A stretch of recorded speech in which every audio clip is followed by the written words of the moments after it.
Ni hao, Monday morning meeting. I'm coming to you live from Shanghai and I'm just about to get on a plane. So I'm flying home today after 8 amazing days, 6, 7. Oh, I can't remember. I don't even know how many days I've been here. It's been unbelievable. It's been very fucking hot. It's been hot and it's been unbelievable. So I had 10 gorgeous women and we have had beautiful tailoring made. We've had lots of laughs. We've eaten the most amazing food. We've shopped and bought all kinds of really interesting shit that no one's ever sort of seen before or had access to in New Zealand or Australia. And it's been magical. So now I am just about to head to the airport to fly home and I'm looking at my week going, holy shit, this is a bit of a head fuck, right? So I'm going to be in another country tomorrow. And then it's like, whew. So anyway, so I'm getting on the plane. I have a few tactics I like to use to fly well. And one of them is Jonathan Goldman's Chakra tuner, which I use every time I get on the plane. And I love that. And you can download it off healingsounds.com. It's a 7-minute chakra tuner. And I listen to that while I'm flying. I usually do it twice, once when I first get on the plane and then once before I get off. And it resets because when your energy centers, the chakras, which are chakras actually Sanskrit for disc, a wheel, and the little wheels that spin, they spin the other way when you go over the equator. So when you're traveling and crossing time zones, your chakras get a bit fucked up.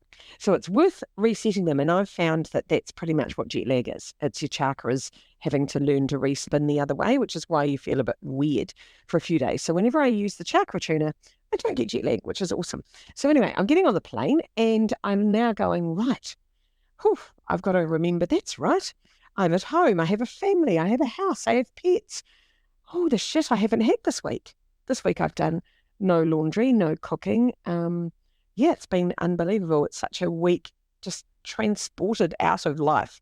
It's so amazing and it's quite weird re-entering. So anyway, that's what I'm doing. I'm getting myself ready to re-enter and I'm off to Dunedin because I have a very big event down there. I'm excited.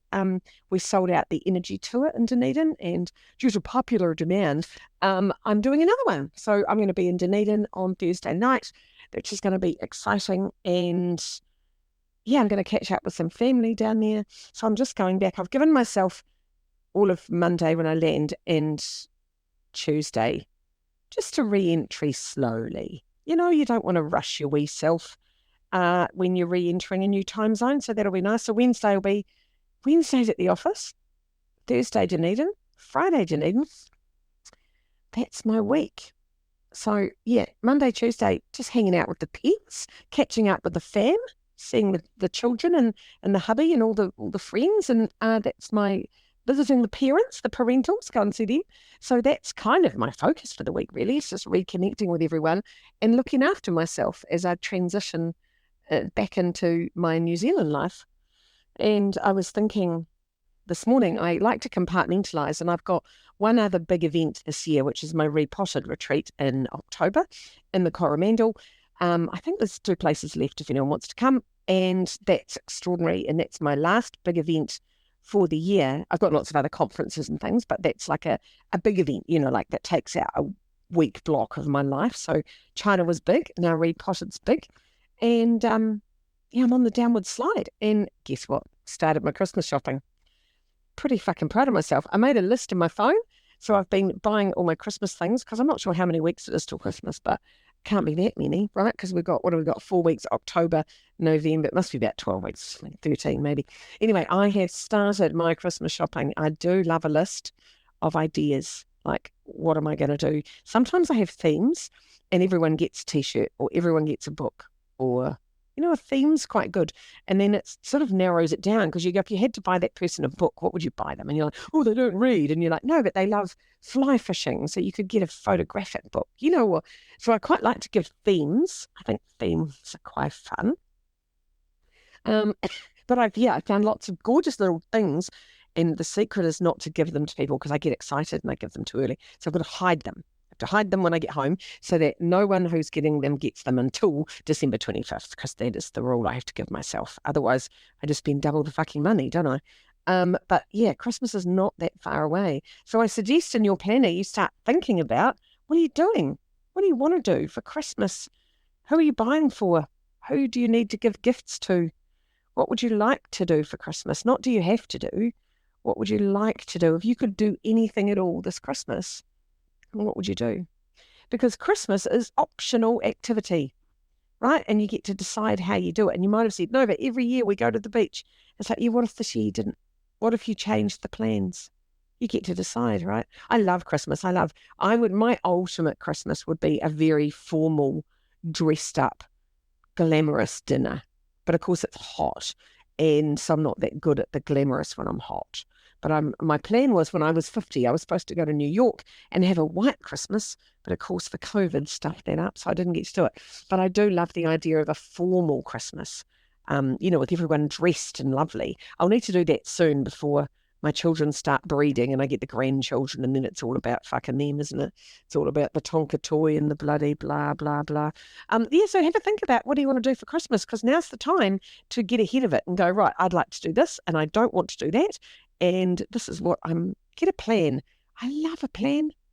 I just love a plan. Nothing makes me happier than planning. I think it keeps me safe, and I also know what's going on, so I then can relax and I don't have that squirrel brain constantly rattling around going, oh, what's happening? Oh, what am I doing for Christmas? Oh, what are we doing? What are we doing? It's like, no, I've got it all written down in my planner. I'm very excited. The planners have left. So your 2025 planners are on their way. If you haven't ordered, that would be a good idea to get ahead. They're very good Christmas presents, actually. The 2025 planner is very good. And I'll tell you what else we're doing this week. The energy festivals that I'm running, we're hoping to announce a Lower North Island and South Island venue for energy festivals. So these are a whole day, a festival of energy, designed to give people a whole day out of their lives where they get to just explore their energy, do some workshops, do some dancing, meditation, just hang out, eat yummy food, just have a whole day resetting your energy. I think an energy festival, oh my God, that makes me so happy. So I'm excited. We're going to have our first one in Hamilton in February, and we're just confirming venues in the South Island and the Lower North Island. So that's going to be a big way to start next year, with 3 big energy festivals in February. Oh, that's lovely, isn't it? I feel like I could do with some, I'm a bit pooped from this week, so I'll be looking for, my feet are very sore too. I've been walking for miles, 16,000 steps a day we've been doing. On an average. That's a lot, isn't it?